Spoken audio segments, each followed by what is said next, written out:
Assalamualaikum warahmatullahi wabarakatuh. Perkenalkan, nama saya Tommy Aditya.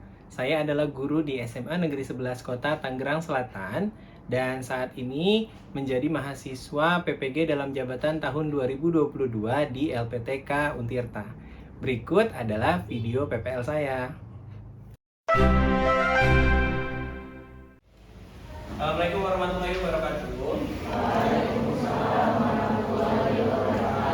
Oke, kembali lagi ke project based learning kita.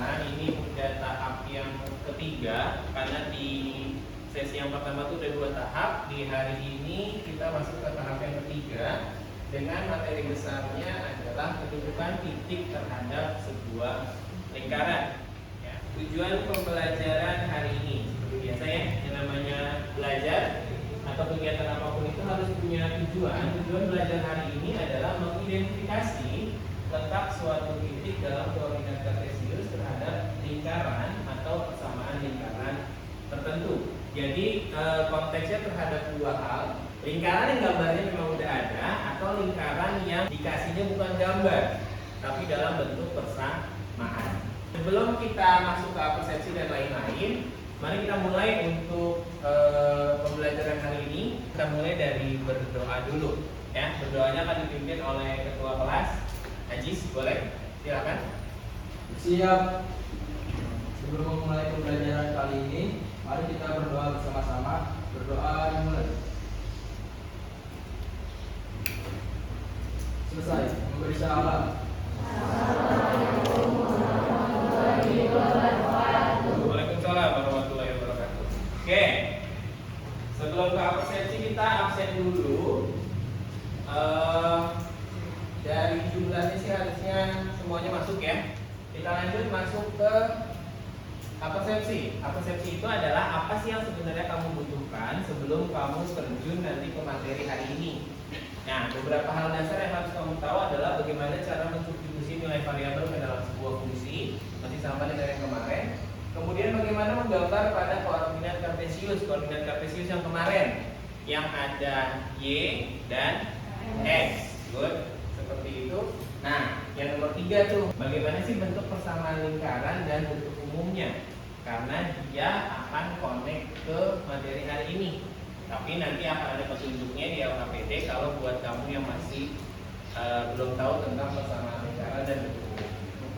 Kemudian berbeda dengan yang kemarin, di sini kalau misalkan kamu bertanya kenapa kita belajar materi ini termasuk materi yang aplikatif. Ya, aplikatifnya kemana? Materi ini merupakan salah satu dasar dari terbentuknya teknologi yang namanya radar. Biasanya adanya di kapal laut atau di pesawat terbang. Kalau di mobil nggak ada, apalagi di motor.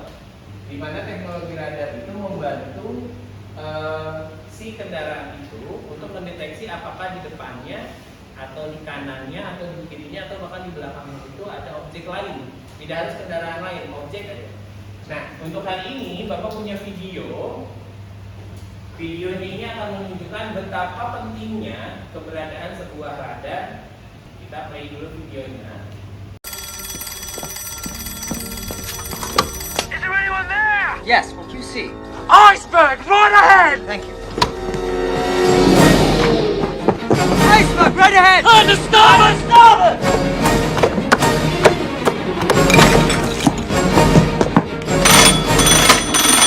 Run! Run! Run, mate!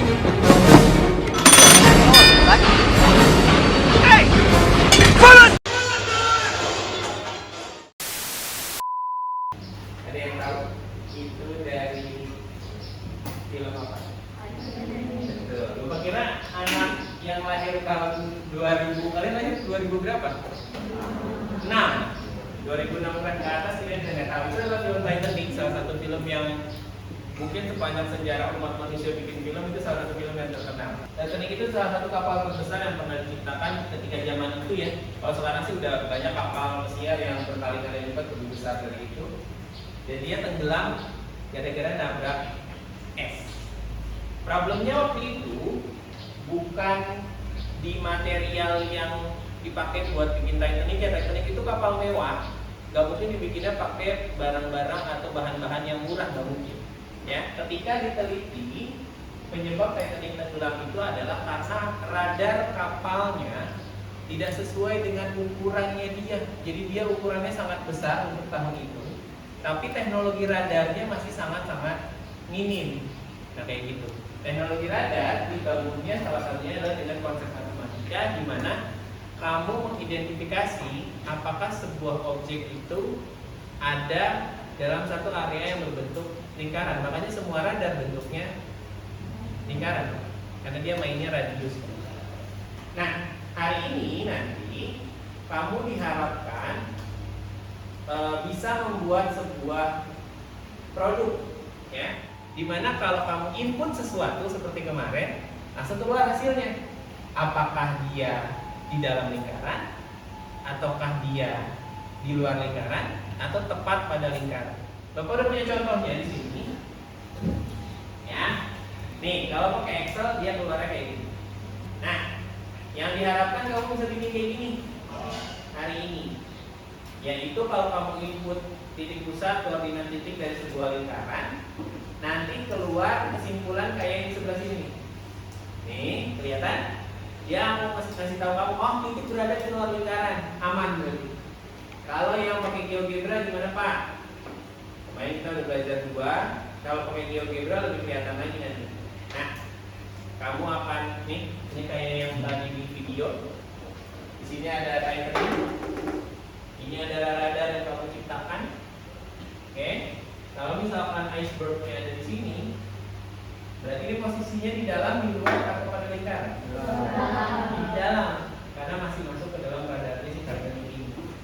Gitu. Ini kalau bikinnya pakai GeoGebra, dan sama seperti kemarin juga ada slidernya. Kemarin udah pada berhasil tuh bikin slider, dan ini masih ingat ya cara bikin slider kayak gitu. Tapi sebelum kesini, yang baru join hari ini pasti bingung gimana cara bikinnya, konsepnya aja belum ngerti. Nah, kita masuk dulu ke langkah LKPD atau lembaga kerja yang harus kamu pahami dulu. Nah, pertanyaan esensialnya adalah bagaimana sih cara mengetahui letak titik sembarang, titiknya random maksudnya, terhadap suatu area berbentuk lingkaran, karena kan intinya tentang itu. Untuk memahaminya, kamu diskusi dulu menggunakan LKPD yang udah Bapak print. Kelompoknya juga sudah Bapak siapkan. Silakan duduk berkelompok.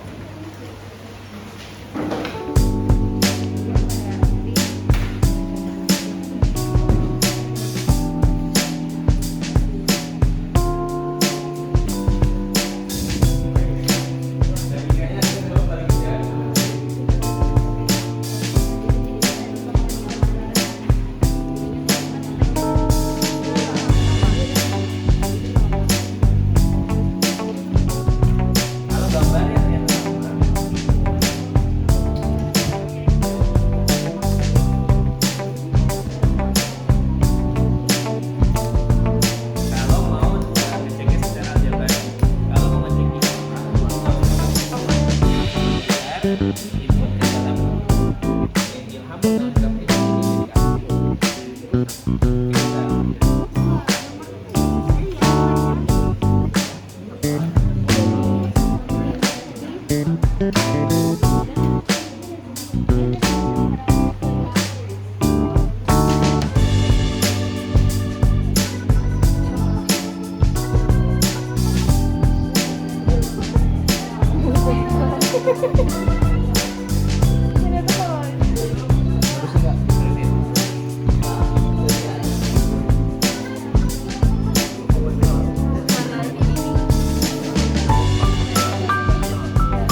dikatakan sudah berhasil dan sudah paham konsepnya bukan cuma kalau bisa bikin slidernya goyang-goyang doang. Karena kalau slidernya goyang-goyang dan digoyangin manual, dia angka ininya. Dia akan desimal dan angkanya jelek. Kalau Bapak balikin ke kamu, apakah kamu mau nanti soal pasti angkanya desimal? Pasti nggak mau kan? Kamu dikatakan sudah paham, kalau kamu bisa menginput ini manual dan sesuai sama kriterianya. Contoh.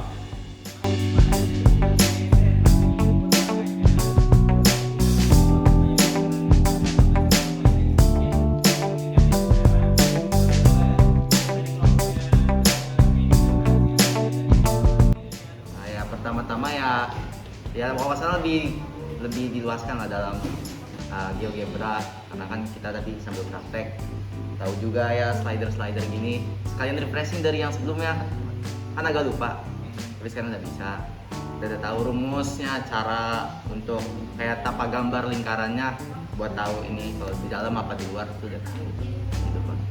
Oke, tepuk tangan dulu buat Arya. Di pelajaran yang tahap ini saya belajar kalau misalnya lingkaran itu sebenarnya untuk nentuin keberadaan titik itu nggak harus benar-benar dibikin lingkaran, jadi harus bisa langsung aja pakai persamaan. Terus juga kalau misalkan nyari titik pusat itu tuh bisa juga pakai persamaan yang dibuktiin lewat GeoGebra ini. Jadi GeoGebra juga manfaatnya banyak banget. Selain itu juga dari menentukan titik terhadap lingkaran tuh aku jadi tahu ternyata kita udah mulai upgrade dari tahap sebelumnya. Jadinya kita udah punya apa sih yang bisa kita pelajarin dari sini. Kalau misalkan di kehidupan nyata tuh aplikasinya jadi apa, ternyata jadi radar gitu. Oke, tepuk tangan buat teman-teman. Diajarin lagi lebih step-stepnya, tapi kalau kita ini kan berempat sama levelnya semuanya, jadi tuh kita masih ngeblank ya dari tadi, kayak ada kesesatnya. Nanti kita bisa ini emang kayak gini, nanti nanya lagi ke Pak Tommy, nanti nanya lagi ke yang lain gitu, terus lebih susah. Terus Iya, harusnya jadi lebih mandiri ya. iya, jadi lebih mandiri Karena kita. ada yang lebih superior kan? Iya, terus kita jadi bangga ke diri kita sendiri gitu, karena bisa ngerjain ini sendiri tanpa bantuan. Jadi abis dari ini aku tahu manfaat persamaan lingkaran itu apa gitu. Jadi persamaan lingkaran itu nggak cuma random gitu aja. Jadi kita bisa tahu kalau misalnya titik ini ada di luar atau enggak. Terus di gambar juga bisa dihitung dari persamaan itu. Di gambar juga bisa dilihat di luar atau di dalam. Tepuk tangan buat mereka. Yang sekarang kan objeknya titik. Nanti di yang sesi kedua ya logikanya tinggal terusin aja. Makanya nanti kalau yang tadi masih bingung, kayak kita kan masih bingung, nanti di sesi break sambil misalkan makan nanya aja ke bapak misalkan, biar nanti sesi kedua lebih enak karena tinggal mengganti objeknya yang tadinya titik berubah menjadi sebuah garis lurus gitu, dan itu hubungannya masih sama dengan radar juga. Oke, kita tutup pelajaran hari ini dengan sama-sama membaca hamdalah. Oke, kita ketemu lagi nanti di sesi yang berikutnya dengan materi kedudukan garis terhadap lingkaran. Tepuk tangan dulu buat kita semua.